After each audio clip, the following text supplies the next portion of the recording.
in life. If the purpose of life is to be defeated by greater and greater things, what can we learn from those who never lost in life?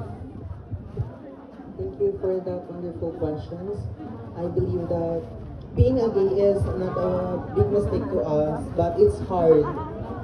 Because whatever we do, wherever we go, many people judge us, discriminate us, and bully us.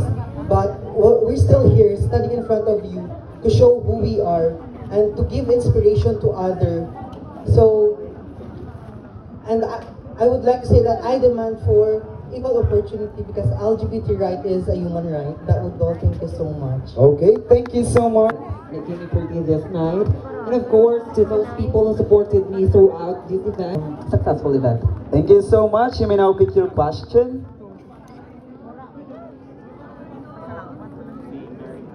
Ikaw lang mabasa or kami? Okay, siya daw ang mabasa.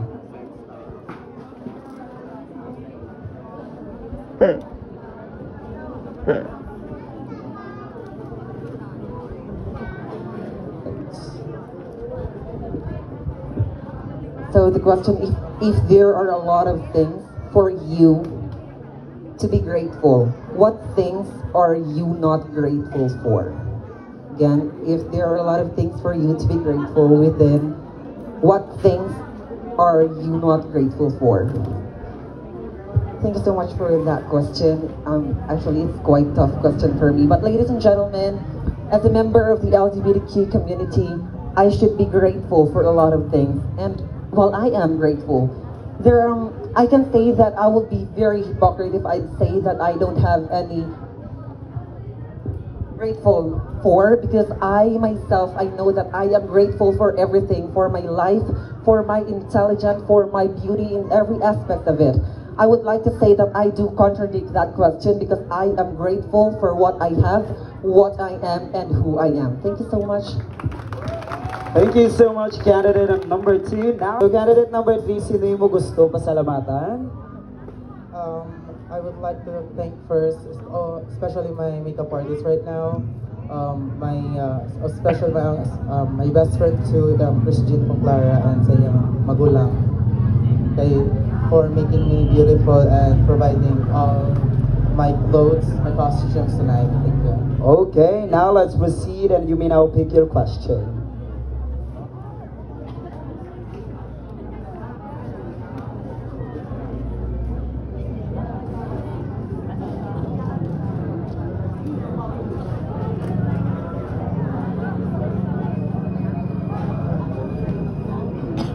Your question runs this way.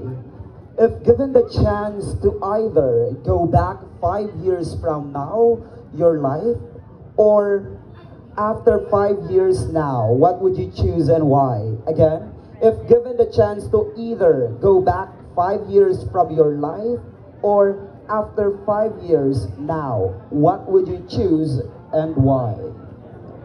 Alright, so ang question na ini is so dramatic to me because I lost my mother last year. So if I'm given a chance to go back, I will choose that gusto ko ang mother ko ani man Japon. Why? Because especially me, I experienced nga ang mother ko wala diri sa tinod ko. Wala diri kay sa abroad siya gaubra. I know, I understand nga gaubra siya sa may abroad para man samon, para may itustos sa samon kag ihatag ang kabuhi nga may gusto ya ihatag samon na namin nga kabuhi. But amo lang tong gusto ko nga balikan nga ara ang nanay ko nga atipanon ako especially kaming mga magbugto kami nga duwa kay never forget na experience nga naatipan ako sa mother ko. Amo na nga gusto ko balikan nga ari siya sa ingot ko, ari siya sa inyo galantaw subong. So that will be all. Thank you. Thank you so much, candidate number 3. Now let's proceed. 4? So ano na feel mo Telan? Okay, nervous. How about, basi may gusto ikaw pasalamatan? Yes. pasalamatan ko ang ako na makeup artist and my assistant and then the all supporters. Thank you. Okay. So, Okay, maganda. so you may now pick your question.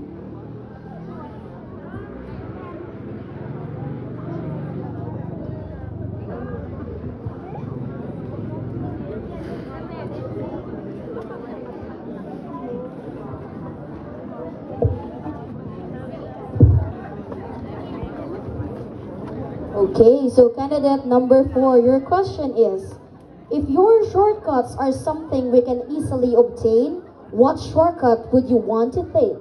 Again, if shortcuts are something we can easily obtain, what shortcut would you want to take? Thank you for this wonderful question. For me, as a member of LGBTQIA plus community, that exerts finance and its positivity, that embedded the quality of being strong, authentic, and has integrity. As an ambassador of hope, I want everyone to bear in mind that there is darkness. They're always alive to give us hope and helps to unleash our challenges in life. For I believe with our hearts and hands, we can transcend values to our future generation. That will be all. Thank you. Thank you so much, candidate number 4. And now, let's proceed to number 5. Ano yung muna ba dyan? Kamusta? Okay, nakalbaan. I guess feeling nervous is just normal, right? Yes, So, that's may right. gusto ba ikaw pasalamatan? Candidate number 5. I would like to thank my makeup artist and assistant and also Barangay Banuyao to welcome us here tonight. Thank you. Okay. Okay, now you may now pick your question.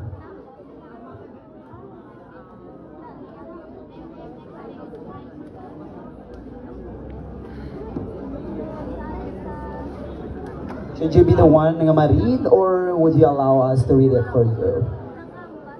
Okay. And what important lesson can you best learn from a child who can neither talk, see, and listen? Why? In our language, or vernacularly speaking, ano ang importante nga lesson ang imo makuha sa bata nga hindi ka maan maghambal, hindi ka kita, kag hindi kabati, naga? Oh my God. First, hamba ko lang sa mga bata nga hindi istorya, kakita, and listen.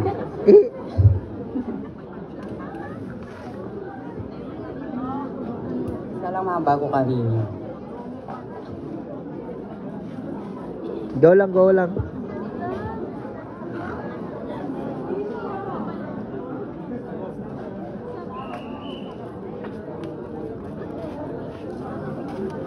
Kung kita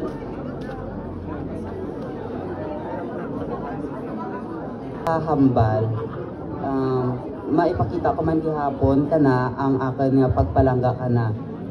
Kung isa hindi man siya makahambal, basta patugro ako pa naka pagpalangga ko. Kung hindi man talaga kakita, ari man ako sa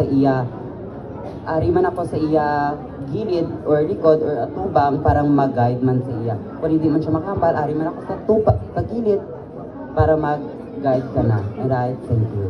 Thank you so much, candidate number 5. How you're feeling tonight?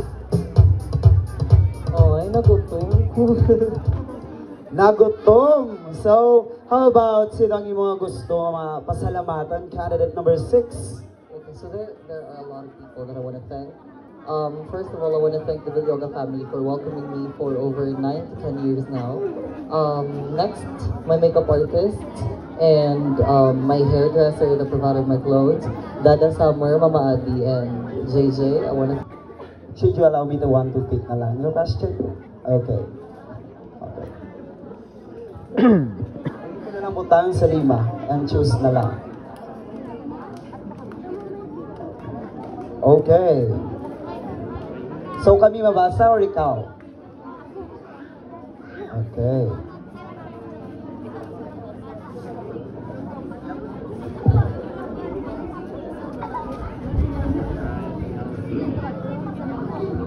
Okay, so candidate number 6, your question goes this way. If success is just around the corner, would you walk or run for it?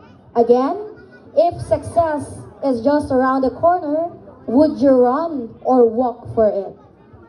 Thank you for that very wonderful question. Well, before I answer that question, I just want to let everybody know that success is not preoccupied by material things, prestige, or power. This is the attitude and the outlook that you have in life that makes you successful. And if success is just around the corner, I would rather walk for it because I am somebody who is patient. Patient for achieving the things that I want to have in life. Patient for being accepted by my family. Patient to be understood by other people. And I would rather be patient in going to that successful path because I know that along the path to success is a road full of thorns. And I have to make sacrifices, I have to make amends to be that successful and empowered in the future. Thank you so much. Thank you so much for that answer, candidate number. You may pick your question, but before that, kamusta? Yan, mga lawas, daw na tuyo lang ka rin guys, syempre halin ko sa duty. Tapos, pag abot ko rin jam, ako, abi ko rumaan pang search. Galit ito lahat ng babae, skate lahat yun man. Wala pa ko mga gown, swimsuit, and all. Timayad na gani kay, ngayon pang rama ko ka mga friends ko, no, kay ang mga barkada ko, ginsanta ka dyan since we were in kinder, charis. So, I thank them good sa andang willingness and kindness, of course, to let me borrow their things. No, thank you so much. And thank you so much kay sa kanya on-the-spot makeup artist, si Sir Mark Sorrego. And of course, sa kanya best friend niya ma-turn over tonight, si Tristan Fox, si Christian Clara. And of course, to our board of judges, to all of you, of course, I've been an SK chairperson before and I experienced to have this program and I know you were exhausted na. Pero manaan ko nga kaya, I believe in you. So keep it up, guys. You did a good job. Okay, so Thank you so much for that. O mabasa, ikaw or kami? Pasada na yan. Okay.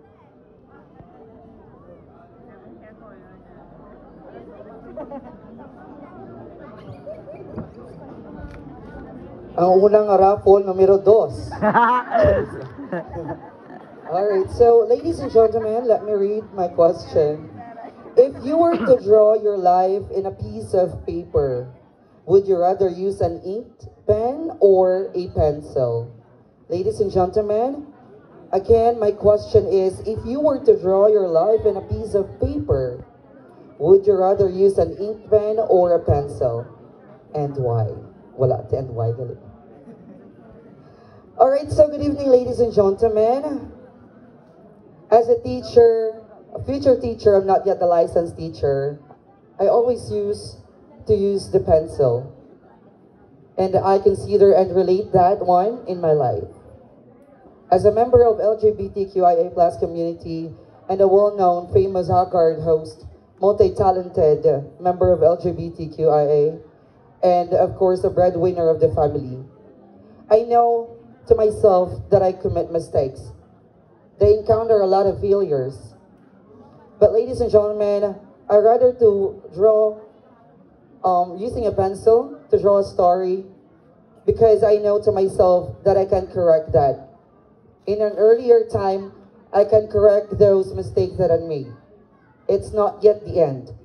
Because if I'm going to use an ink pen, it's hard for me to erase, but the other option is to scratch it, to throw it, and to change another paper. So for me, paper is my life. I don't want to change my life because I believe life is only one. And I accept the fact that no matter what will happen, even if I encounter a lot of failures and mistakes in life, as long as I know to myself and confident enough to make things clear, to make things change, to make everything changed to something special or to something new, and that I could be one of that. Ladies and gentlemen, the reason why as well that I joined this beauty pageant, actually this is going to be my last pageant that I will be joining. That is the reason why I'm insisting my friend to let me join in this competition, because I want not just to prove to people how beautiful I am, I don't want to prove to people how sexy I am, how talented I am, or whatever you think. I just want to prove you all that I am here tonight as an example of a role model, a great leader, a future teacher, and a person who loves to draw a story, to let other people inspire, motivate, and of course, lead them to success. Ladies and gentlemen, I am a catalyst of change and I've spoken my sense. Good evening. Thank you so much, candidate number 7. Well,